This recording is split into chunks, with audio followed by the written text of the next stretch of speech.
This is manufacturing, laser cutting and engraving. Laser cutting and engraving has improved the manufacturing industry with its precision, versatility, speed, safety, low maintenance, and sustainability. But what exactly is it, and how does it work? Laser cutting and engraving is a process that uses a concentrated beam of light to cut, edge, or engrave materials. The high-energy laser vaporizes the surface, creating marks or cuts that are permanent, highly detailed, and resistant to wear. What is laser cutting and engraving used for? It is widely used in manufacturing for product branding, part numbering, and detailed artwork.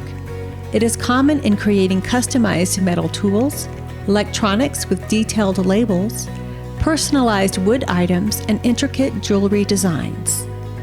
What materials can be used?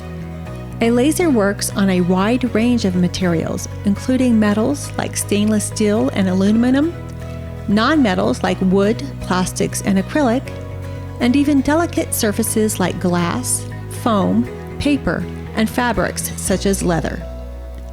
Operating a laser is a simple process. 1. Create or import a design into software connected to the laser machine. 2. Position the material to be cut or engraved on the work surface. 3. Select the appropriate settings for laser power, speed, and height. And 4. The laser beam follows the programmed design. Laser operators are needed in a variety of industries, including aerospace, automotive, construction, defense, electronics, medical devices, and even pharmaceuticals. That is where you come in. Working as a laser technician is a great entry-level position into the world of manufacturing. If you are ready to explore a career in manufacturing, complete and submit the Manufacturing Careers Interest Form located on this webpage.